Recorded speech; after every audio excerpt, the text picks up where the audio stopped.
Bushong has worked on campus for over 25 years in progressively responsible positions in the Lawrence College of Engineering, the College of Natural and Agricultural Sciences, and University Honors, and is currently the Administrative Director of University Honors.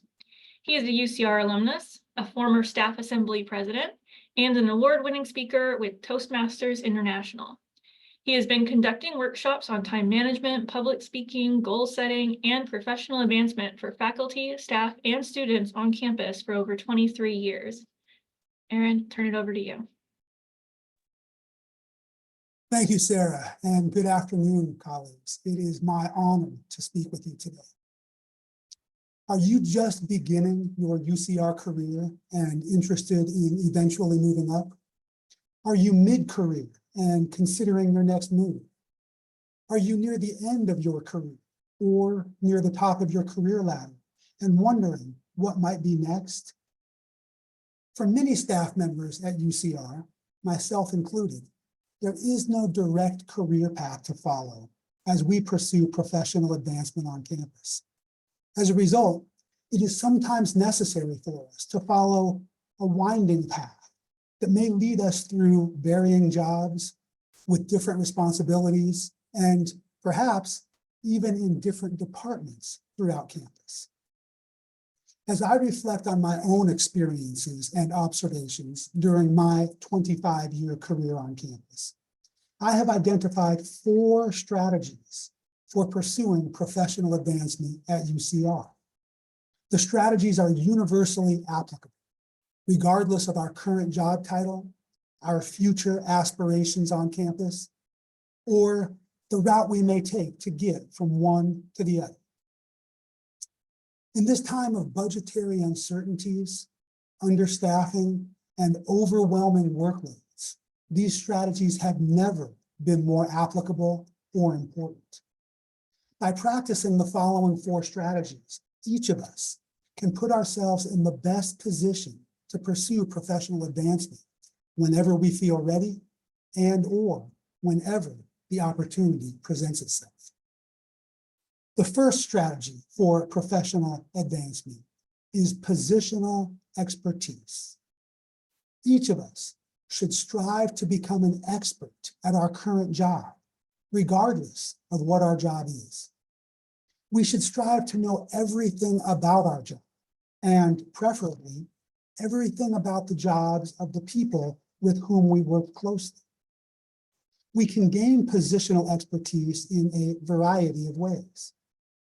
We can gain positional expertise by learning as much as we can about our job and our responsibilities. This can be done in several ways. We can review our job description regularly to remind ourselves of our responsibilities. We can ask questions of our supervisor regarding their expectations. We can speak with our colleagues across campus who have similar responsibilities to ask about their processes, procedures, and strategies. And we can solicit information and feedback from our clients or students about our performance. We can gain positional expertise by willingly accepting new assignments and/or volunteering for special projects that present themselves. Each new assignment is an opportunity to learn more about our job and to acquire new skills. Each special project is an opportunity for us to expand our knowledge and to promote our expertise. Both new assignments and special projects often involve working with others, asking questions, and trying new approaches, all of which contribute to positional expertise. We can gain positional expertise by participating in available training opportunities for ourselves and by seeking opportunities to train others. Applicable training opportunities for ourselves may be available within our office or unit, through human resources, from professional conferences, from the UCR Staff Conference, from LinkedIn Learning, and/or online through our own volition.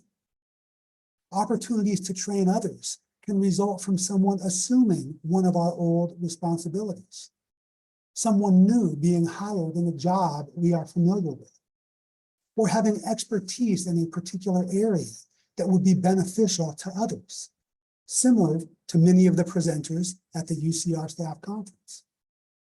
Seeking opportunities to share our knowledge with others helps them to do their jobs well and reinforces our own expertise in the subject matter.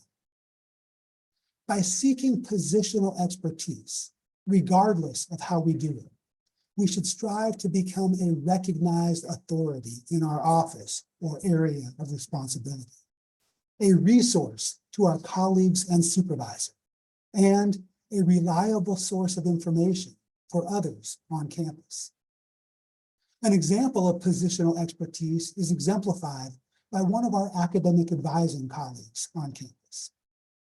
He was an experienced academic advisor in one college and accepted a new academic advising position in a different college.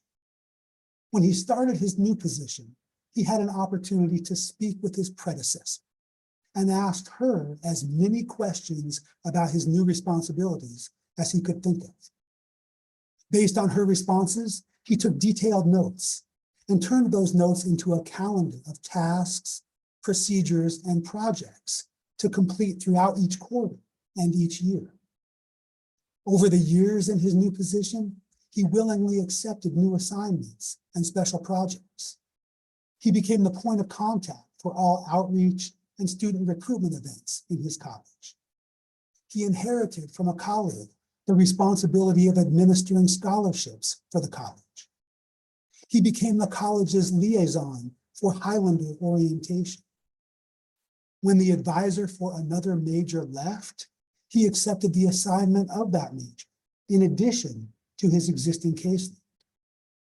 And he pursued the special project of automating academic advising procedures that were previously completed on paper. He was hired as a supervisor in his new position, but had no previous supervisory experience. So he voluntarily participated in the building core supervisory competencies training offered through Human Resources on campus. He participated in and planned academic advising training opportunities on campus and voluntarily attended regional and national conferences to learn more about his roles and responsibilities. He also voluntarily trained other academic advisors in his office. As a result of the positional expertise he achieved, he eventually knew the answer to every question, how to perform every function within the office, and became the recognized resource for academic advising issues within his office and campus-wide. Achieving positional expertise will promote our professional advancement in several ways. We will feel confident and prepared for a new opportunity. We will be ready to apply our skills in a more challenging and/or more responsible context. We will recognize that we are able to accept new challenges. Our colleagues and supervisors will recognize and value our expertise. And others on campus will recognize our ability and our potential to contribute. Achieving positional expertise can take time and dedication, but it is an admirable characteristic to have and is recognized by all as preparation and readiness for professional advancement. Dr. Martin Luther King Jr. said it best, quote, "Even if it falls your lot to be a street sweeper, go on out and sweep streets like Michelangelo painted pictures. Sweep streets like Handel or Beethoven composed music. Sweep streets like Shakespeare wrote poetry. Sweep streets so well that all hosts of heaven and earth will have to pause and say, 'Here lived the great sweeper who swept his job well.'" One final note on positional expertise. In the absence of positional expertise, some people still advance professionally, and that can be discouraging to the rest of us. But rest assured, those are the people who will eventually confront the Peter Principle. For those of you who are not familiar with the Peter Principle, It is a principle that states that people will be promoted to their level of incompetence. After all, it was Mark Twain who said, quote, "It is better to deserve honors and not have them than to have them and not deserve them," unquote. By pursuing positional expertise, we will not fall victim to the Peter Principle and will certainly deserve any honors we receive. The second strategy for professional advancement is soft skills. In addition to pursuing positional expertise, it is important for us to develop and enhance our soft skills. Our soft skills relate to how we work, as opposed to what we do. Hard skills, which are the opposite of soft skills, refer to the skills we need to do a particular job. For example, using Microsoft Access, mastering Impact 23, scheduling courses, planning events, designing a website, and other specific job-related skills. It is much easier for a supervisor to teach us job-related or hard skills than it is to teach us how to develop our soft skills. Teaching one to develop soft skills is time-consuming and labor-intensive, which is why soft skills are so much more valuable and important to possess than hard skills. Before we continue our discussion of soft skills, please reply to a poll question that I will display in just a moment that will ask you to identify the most important soft skill from a list.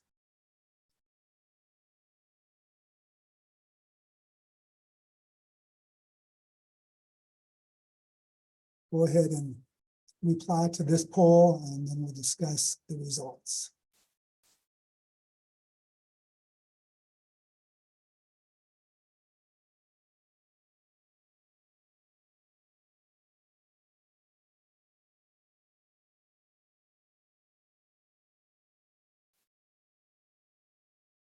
It looks like most are finished replying. So let's take a look at the results. It looks like people selected from among the various soft skills, which is certainly accurate. And the reality is that all 5 soft skills in the poll, empathy, active listening, communication, self-awareness, and problem solving, are among the top soft skills every professional should focus on developing. Other important soft skills include nonverbal communication, critical thinking, adaptability, resourcefulness, willingness to learn, decision-making, responding to feedback, positive attitude, cooperation, enthusiasm, patience, respect, teamwork, networking, work ethic, dependability, reliability, organization, time management, punctuality, detail orientation, and follow-through. We should all make a concerted effort to develop and practice our existing soft skills. For those soft skills we may need to improve, we should pursue available training and/or find a colleague, friend, or mentor to help us with those soft skills. Human Resources offers a variety of training opportunities to develop various soft skills.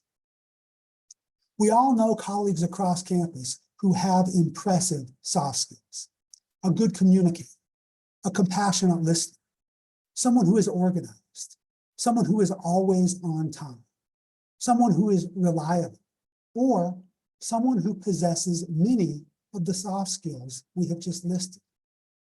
Those people, in general, are adaptable and easy to work with. Take a moment and think of people you know on campus who have impressive soft skills. And as you think of those people with impressive soft skills, please type their names into chat. As you are typing the names into chat, and or as you are reading the names that other people type into chat, consider how those people with impressive soft skills make you feel. We should strive to learn from those people and emulate their impressive soft skills.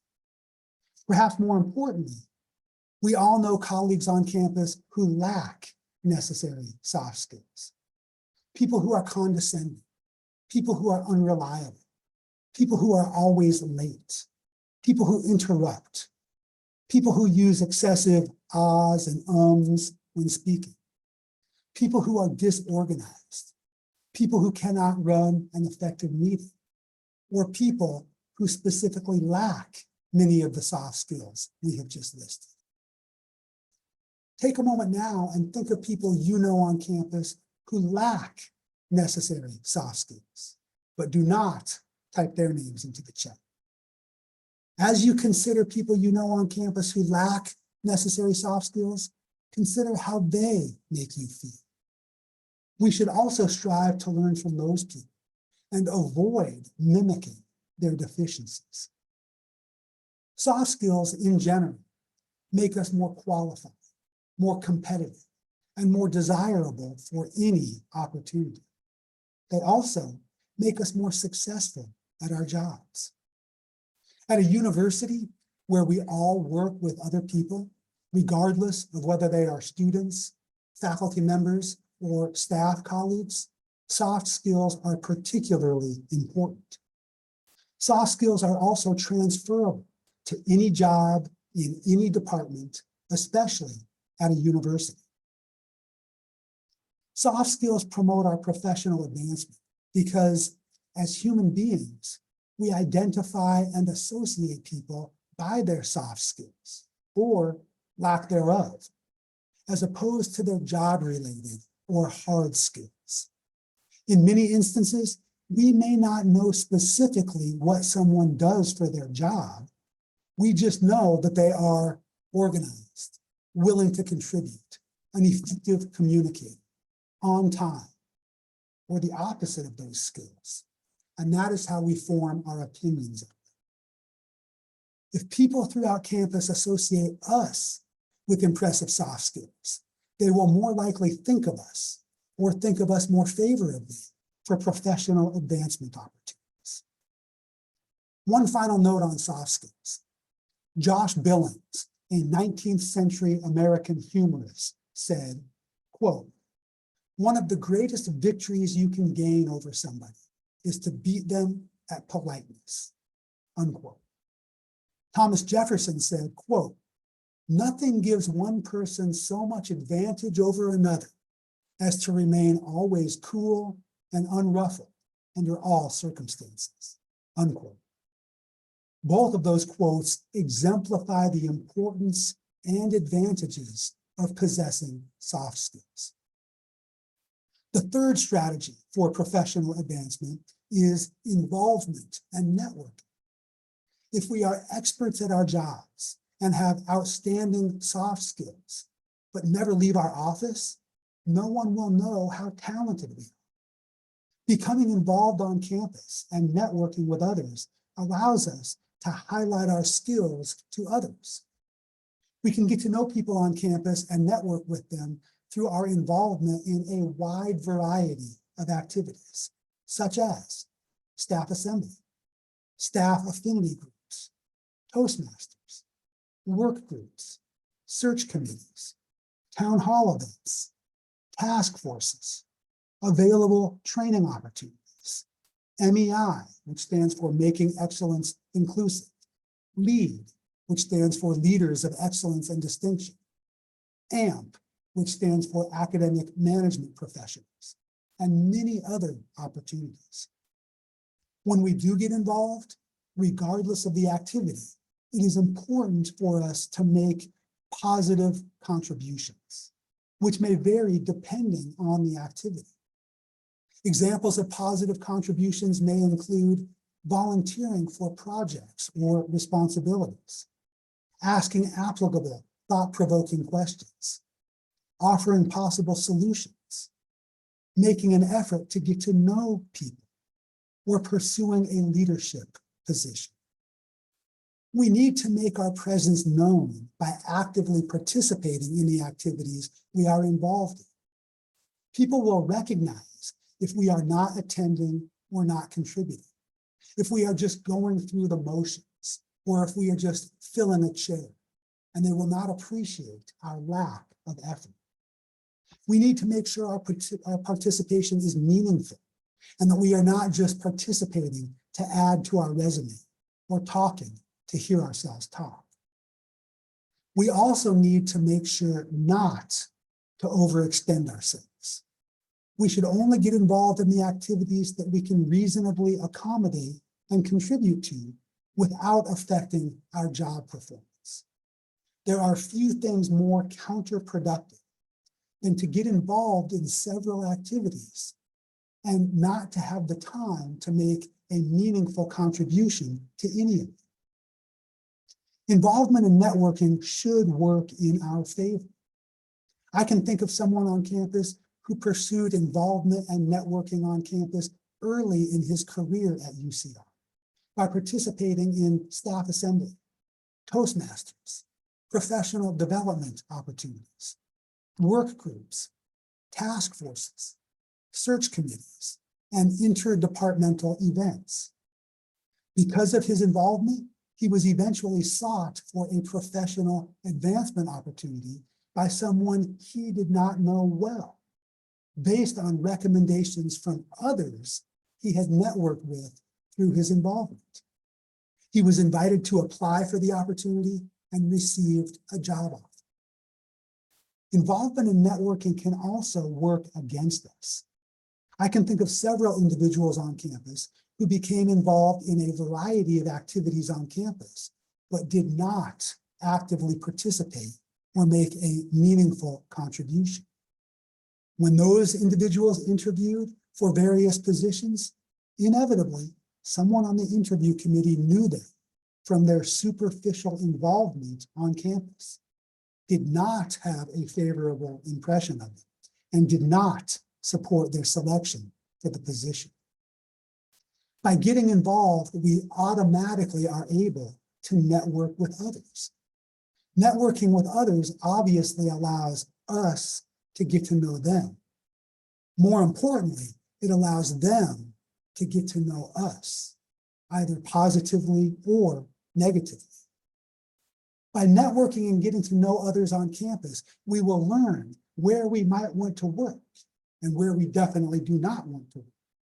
We will meet people who may tell us about an upcoming opportunity in their office.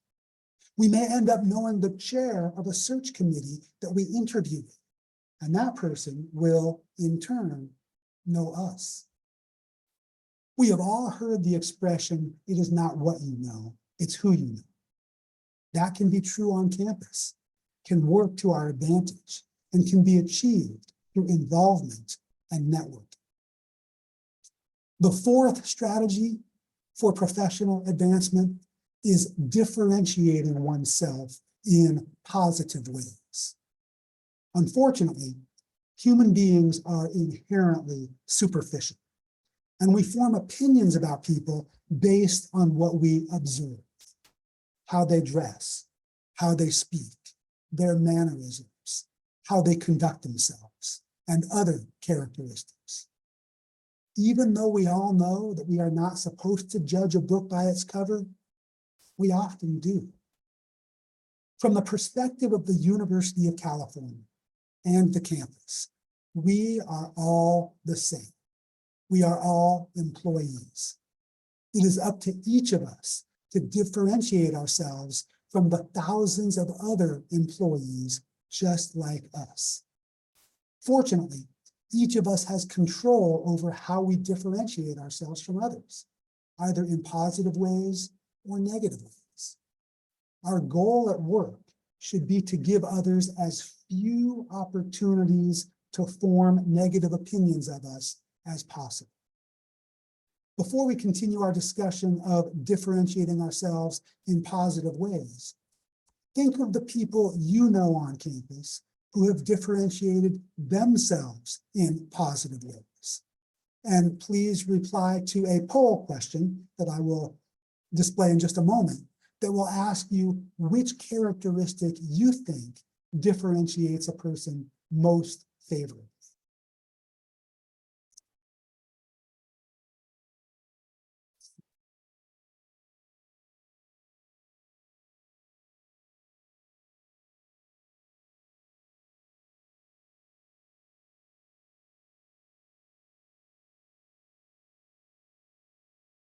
Are you able to see the poll? Yeah, okay, good.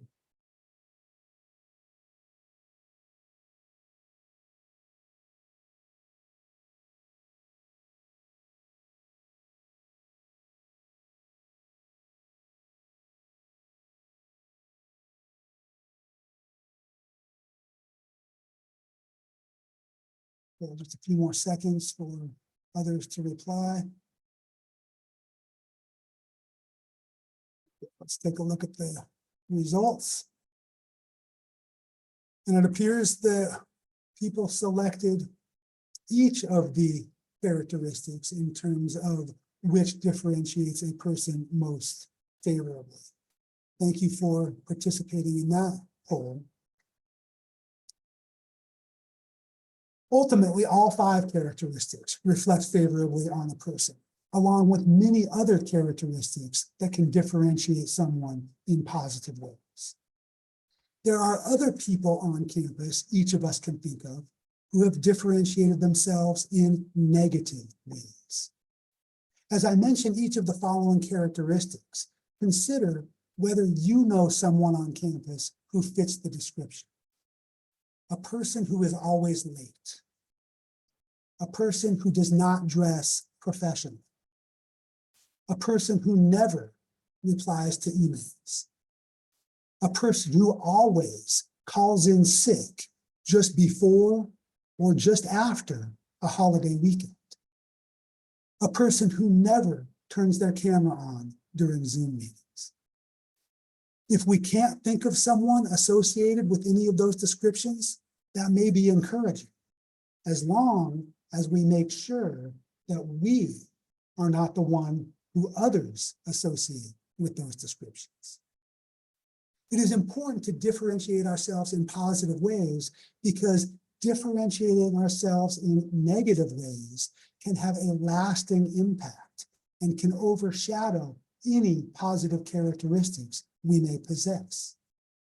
I will give you 3 examples of people who currently work on campus, and I have changed their names for their protection. First, let's consider Orson. Orson has worked on campus as a staff member for 5 years, and he is already very knowledgeable about policies, procedures, and student issues. He is good-natured and well-liked by others. He is also always willing to help. Despite all those positive characteristics, he has already differentiated himself as unprofessional. He regularly wears t-shirts and shorts to work. He seeks and spreads gossip among his colleagues, and he periodically uses profanity in meetings. Now consider Amelia.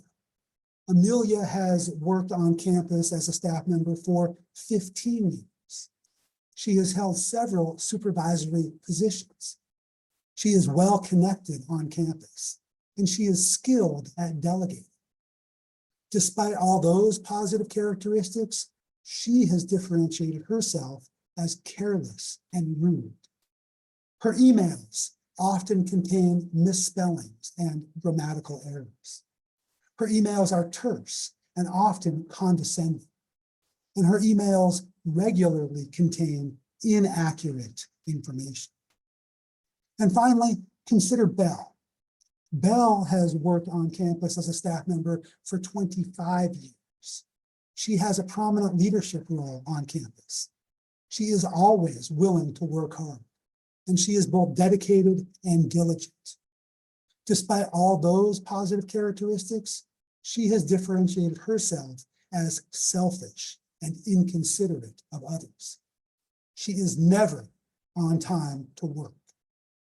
She consistently arrives late to meetings. And when she is leading a meeting, she never ends on time. Other people make similar judgments about us based on how we conduct ourselves. We need to be self-aware and ensure that we are differentiating ourselves in positive ways, as opposed to negative ways that may overshadow our contributions. We should think about all the ways people might perceive us and make a concerted effort to accentuate all the ways people may perceive us positively and to minimize, correct, or eliminate all the ways people may perceive us negatively. Our campus seems large, but it feels small. Faculty and staff know each other. They notice characteristics about one another. They form opinions and they talk. We're differentiating ourselves in positive ways. When people meet us, think about us, or talk about us, they will have a favorable impression of us. We should strive to be professional, to be respectful, and to be confident as we represent ourselves in various situations and as we represent our department or any campus organization we may be affiliated with. That favorable impression will both precede us and follow us for as long as we work on campus. Others on campus will think of us, recommend us, and or speak highly of us relative to opportunities for professional advancement. The strategies I have presented today are applicable to any move any of us may want to make on campus, but especially a move representing professional advancement. Of course, there may be times when we just need to get out of a particular position and or are willing to accept a lateral move. The strategies I have described today still apply to those moves, but are even more important to moves representing professional advancement.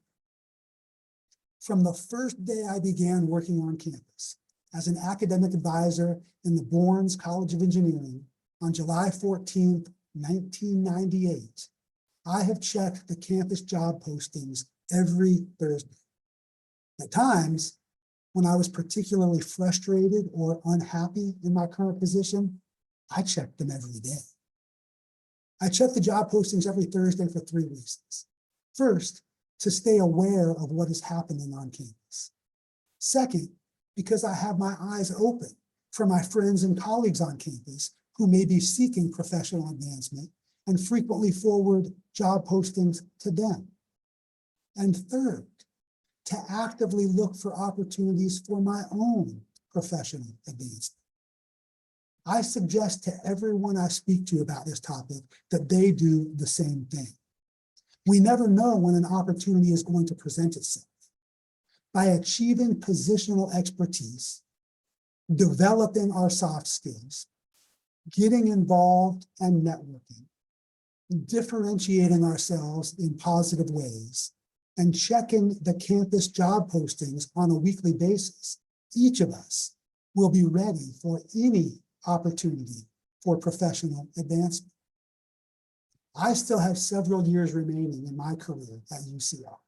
And as I continue to practice the strategies I have described today, I will look forward to seeing each of you achieve professional advancement as well. Sarah?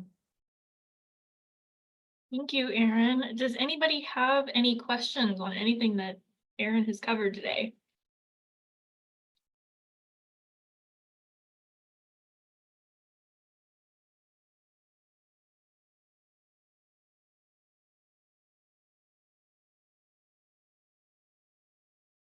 Great job, a lot to think about.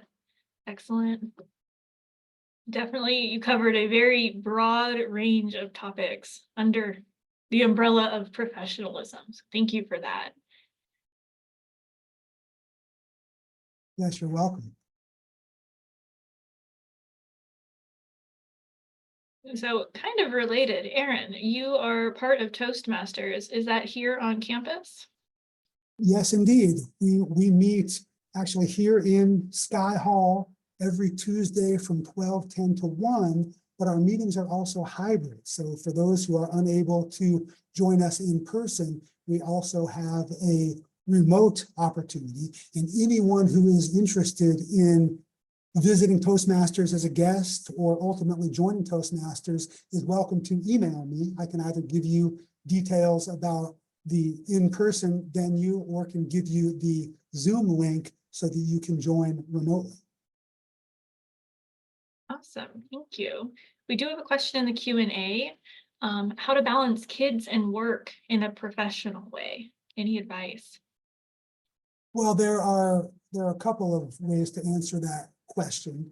The first that I think of is if someone is working remotely, either permanently remotely or just remote days as part of a hybrid schedule and having kids at home.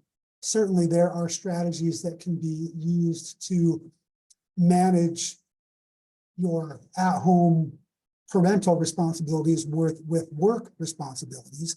And those include setting guidelines for the children so that they don't interrupt you. It includes using Zoom appropriately in terms of muting. It includes scheduling breaks for yourself in between meetings or in between tasks to attend to children.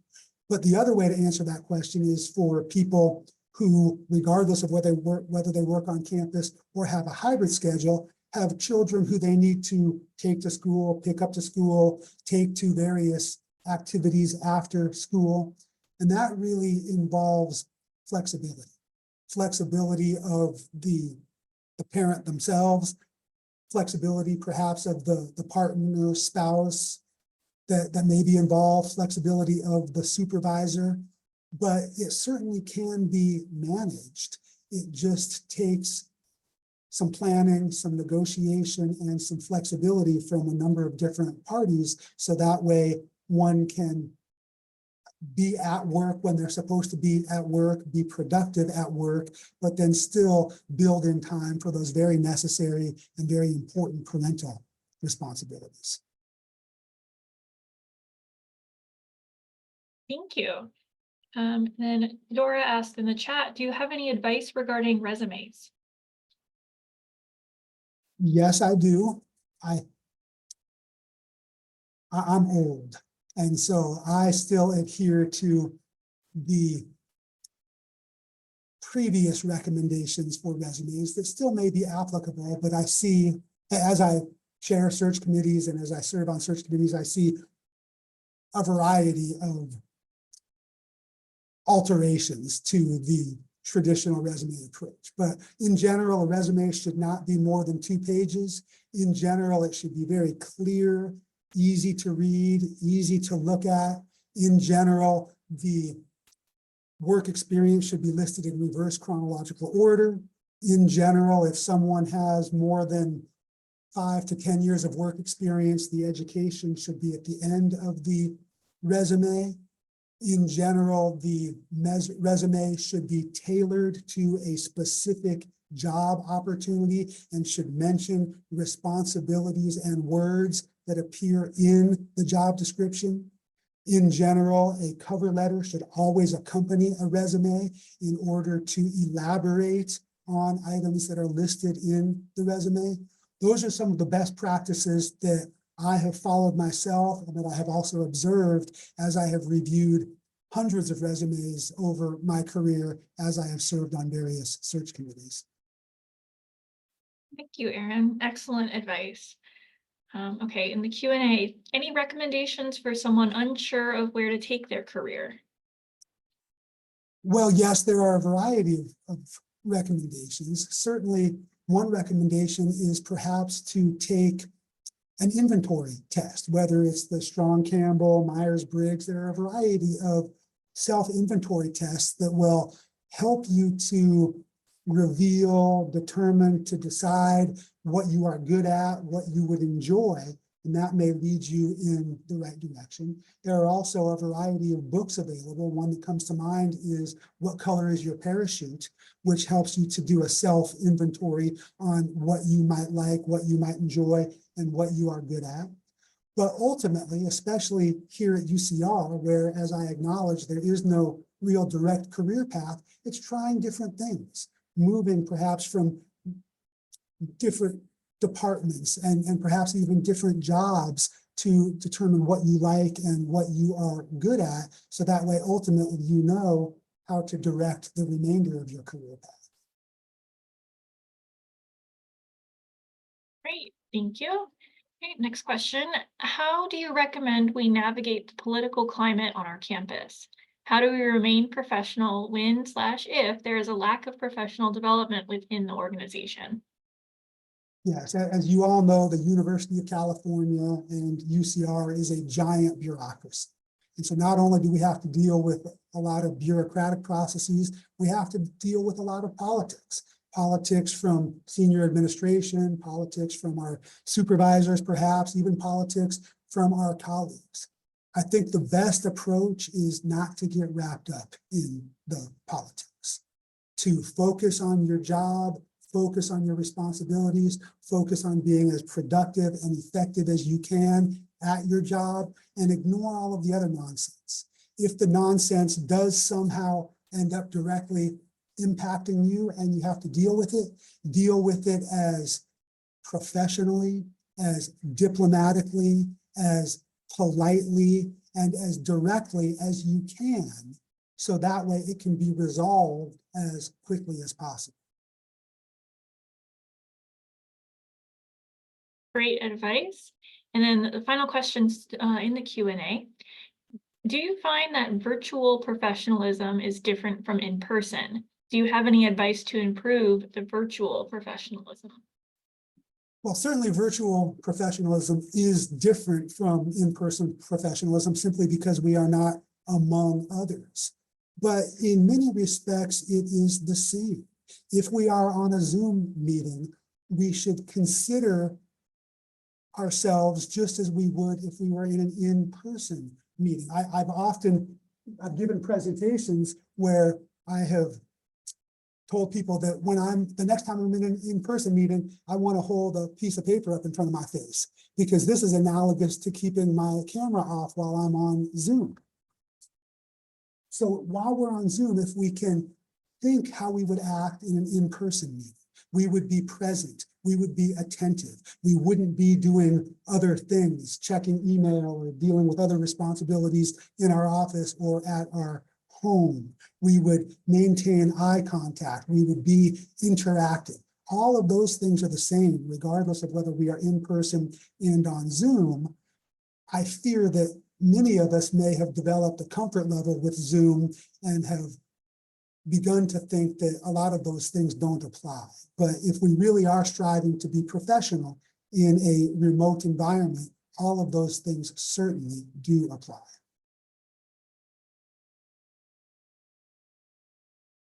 Great, thank you. If anybody has any additional questions, please drop them in the Q&A or in the chat. Somebody did ask for your email, and Alicia did share it for everybody to have if they're interested in getting involved in Toastmasters. Brian Lee shared Designing Your Life books for career searching questions. So if you need some additional resources on that.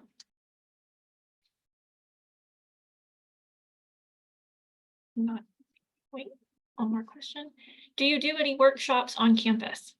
Oh yes, I've been doing workshops on campus for my entire career. I do in-person workshops or Zoom workshops if that's necessary, on time management, on public speaking, on professional advancement. I've done workshops on financial planning, managing hybrid teams, and a variety of other topics. So if you're interested in a workshop on any of those topics, or perhaps something else, please feel free to email me.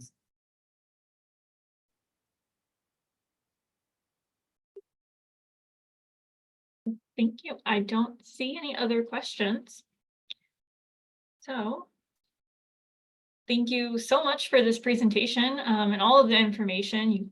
Like I said, you covered a huge variety of topics there. For everybody who has attended, this was our last virtual session for our UCR staff conference. Thank you so much for joining us. We could not offer this conference free of charge the way we do without our sponsors, Staff Assembly, LEAD, Human Resources, EOD team, and Schools First Credit Union. So big shout out to all of them. As a reminder, all of these recordings are going to get uploaded in the UCR learning system. I'm dropping a few links in the chat. If you want to come to our closing session, it's in 10 minutes down at Alumni Center. Please RSVP because we do have a number of slots allotted. Lead nominations for the executive board are now open. Staff assembly elections will be next week. And if you would like to sign up for the EOD listserv, we have a link in the chat for that as well. Thank you all.